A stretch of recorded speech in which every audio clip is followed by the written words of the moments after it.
السلام عليكم ورحمة الله وبركاته. أنا قام محمد حمود فارح وكسعود بعد فايد.com. halkan waxaan wareysi gaaban kula yeelan doonaa Suudaan Cabdikariim Faarax Ibraahin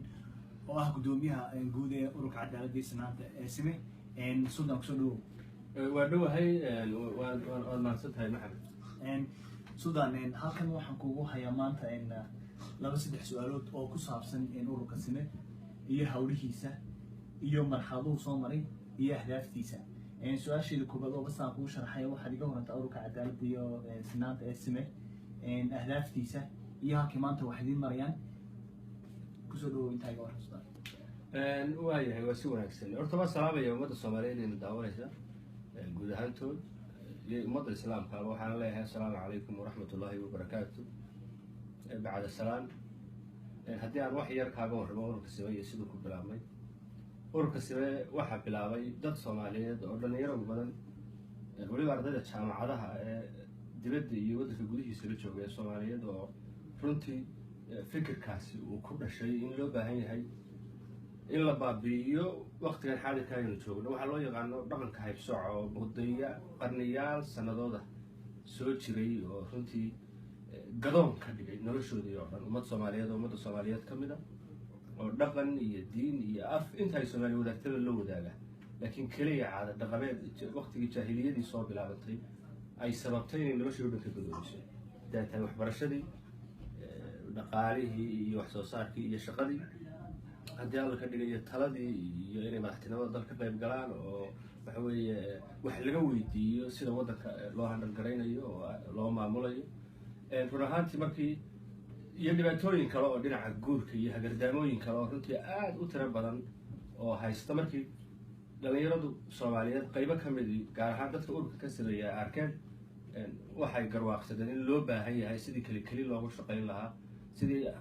si aan kali loogu shaqeyn oo aanay qofka walba fikirkaasi ku jira aanay kali ugu noqon inuu la isla kaashado sidii dhaqankaasi isku mid ah oo meel qura laga wada duulayo loo baabin lahaa haddii alla ka dhigay dabadna waxaa la bilaabay ururka cadaaladda iyo Sanaanta Soomaaliyeed Sime ururkaas imanka wuxuu ka shaqeynayaa dhammaan waxaan dhihi karaa dunida oo dhan meel kasta oo Soomaaliya joogto ururka dad baa u jooga followers oo waxa weeye ku fikira oo isla markaana waxa iyo qaar memberka mas'uuliyiin sidoo kale gudaha dhulka Soomaalidu degto shanta Soomaalidu u qaybsan tahay dad baa jooga waxa yara runtii taageero ballaaran ururka ka fidiyay madax dhaqameedka Soomaaliyeed badankooda mas'uuliyiinta Soomaaliyeed oo shan qaybood ka kooban ayana waanu gaarsiinay Soomaalidu degto sida Soomaali galbeed ama dowladda Soomaalida deegaanka Soomaalida Itoobiya DDS ee xarunteedu tahay Jigjiga madaxweynaha uu yahay Cabdi Maxamed Cumar Djibouti Somaliland haddii alla ka dhigayo Djibouti in dhammaantood waanu gaarsiinay in loo baahan yahay waqtigan xaadirka in ummadda Soomaaliyeed ay la joogo waqtigii aynu joojin lahayn cunsuriyadda iyo discriminationka ka dhanka ah dadka Soomaaliyeed ee walaalaheena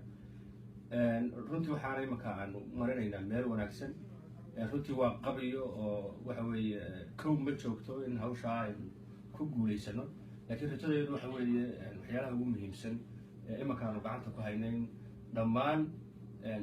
qaybaha Soomaalidu ka kooban tahay deegaan kasta manhajka waxbarashada lagu daro in caruurta ilaa iyo fasalka koobaad lagu soo barbaariyo in qof Soomaali aanu qof kale Soomaaliya uga fiicnayn iyadoo meesha laga saarayo arrinta caada dhaqameedka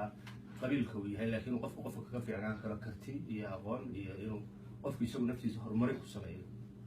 marka runtii waa fikir dad dhalinyaro ah oo Soomaaliyeed ay bilaabeen dabadeedna urur